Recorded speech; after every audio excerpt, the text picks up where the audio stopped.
the mission of Voices of Hope really weaves in so perfectly with our mission at Speak Up in helping people tell their true stories and helping people connect. And it's just been such an honor to be involved in this process. Voices of Hope is an organization I feel really passionately about, and I feel really lucky and honored, and I know Matt does too, to play even a small part of it. Sharon and Jeff and Lois, Peter, Evelyn, Matt, and I met for only over 3 weeks.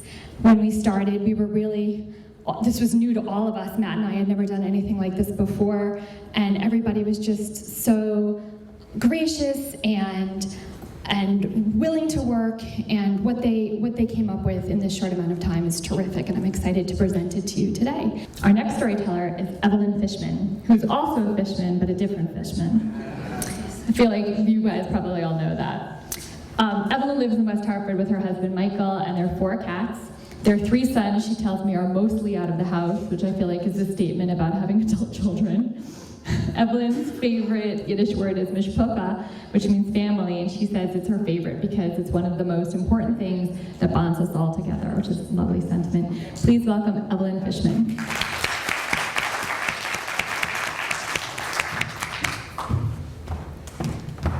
Check mic. Yeah, we're gonna have a tiny bit. Oops. All right, that's okay. This one. Okay. Yeah? Okay. I think that's too high. That looks a little too high. Let me see. Hello. Okay, looks good. It was 1962, and I'm in my kindergarten class in Satmar, Romania. I'm playing with some blocks, and this little girl comes over, and we get into a fight. She gets hurt, and she starts crying. This was a day when the teacher was out of the classroom, so the teacher's aide comes over and starts screaming at me in Hungarian, calling me Budoshido, which means thinking Jew. I didn't dare cry, but when I got home that day, I cried to my parents and I said to them, why do we have to be Jewish? That wasn't the first time I had that question. I knew for a long time that my Hebrew name was in honor of my dad's 2 sisters. It's Hayasora, his 2 sisters who perished in the Holocaust. I also knew that the house that we were living in belonged to my dad's older brother, who also died in the Holocaust, along with his wife and teenage daughter. Yeah, so my dad would tell us stories about how he survived the war in a forced labor camp. They would go from country to country doing backbreaking work for the Nazis and their Hungarian allies. He owes his survival to a Polish couple who hid him and 4 other Jews in their barn. This was towards the end of the war, and security was lax, so he was able to escape. When he got back, he went back to his hometown, hoping to be reunited with his family. So I knew that bad things happened to Jews, and I didn't want to be Jewish. Later on, when I told my parents what happened at school, they tried to reassure me by saying that soon we would be moving to Israel. Israel was their Jewish homeland and would be welcomed there. I didn't understand how a place that we've never been to, a place that we don't know anybody, could be our homeland. I liked my city, and I liked most of the things that were part of my life. Besides, being called a dirty Jew wasn't a daily occurrence. You know, it seemed like most things, my parents did mostly everything to fit into our Jewish community. We celebrated Christmas. I remember when people would bring us blood sausage and other pork products. My mom acted like she was happy. It seemed to me that she didn't want to be Jewish either. I don't know what happened to my mom during the war. She didn't talk about it, unlike my dad.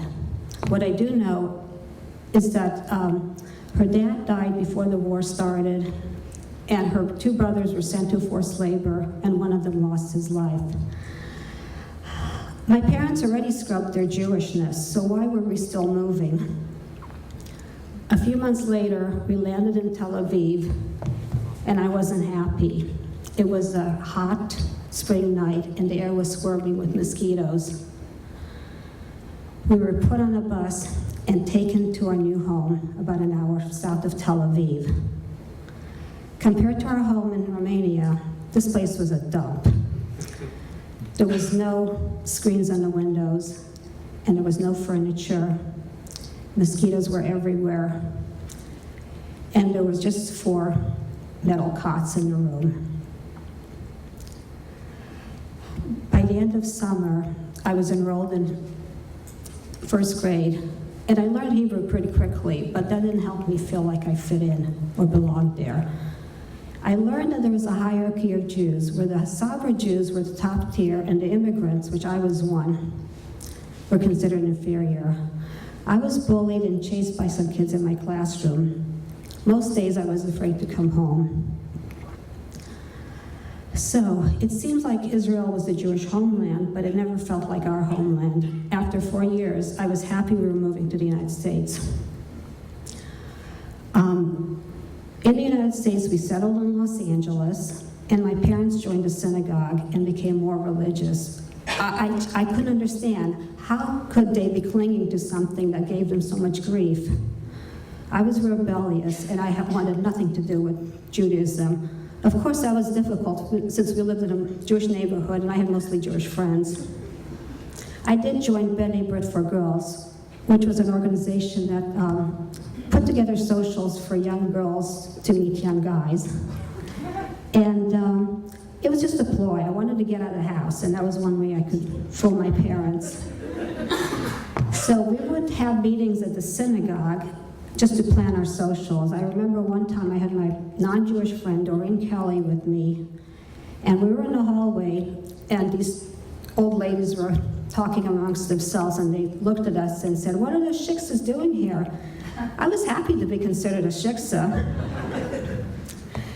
So my parents were very happy that I was socializing with Jewish kids. What they didn't know is that I would be going to these socials, we would assess the party, and after half an hour we would skip out. We really didn't like Jewish guys. They were boring and dorks. So our goal was to find fun parties with no supervision and no Jewish guys. After college, I became a hairstylist. There aren't too many Jewish hairstylists, and that was fine with me. I landed my first job in Beverly Hills, which was a lot of fun. There were a lot of perks. The only thing was that most of my clients were Jewish.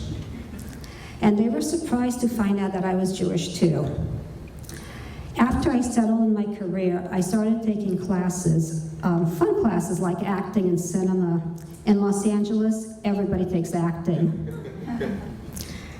So at this point, I'm in my late 20s with no serious boyfriend. My parents are laying on the guilt, putting the pressure on me. My mother kept telling me she wants me to get married, she wants to dance at my wedding, she wants to have grandchildren.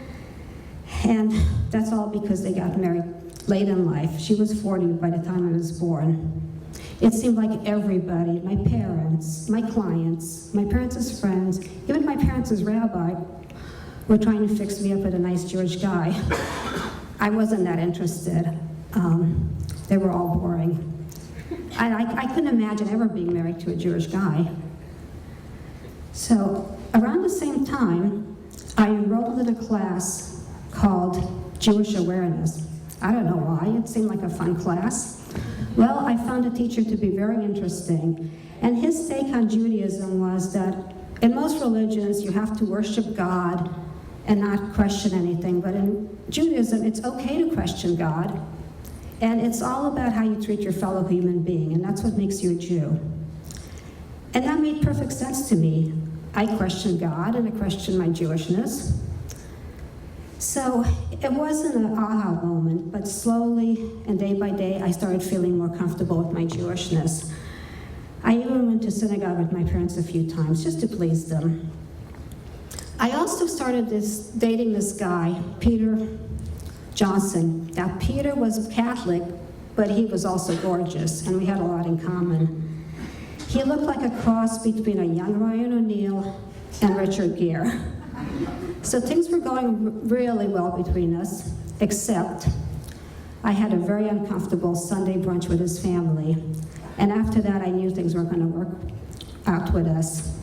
Shortly after we parted ways, I met this guy with beautiful, thick, curly brown hair, mischievous hazel eyes, and a wicked sense of humor.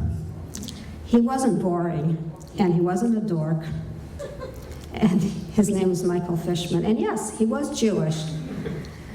I gotta say, my parents did dance at my wedding, and they got to meet their 3 grandsons. I'm not that little girl anymore, but I will always carry her with me. Thank you.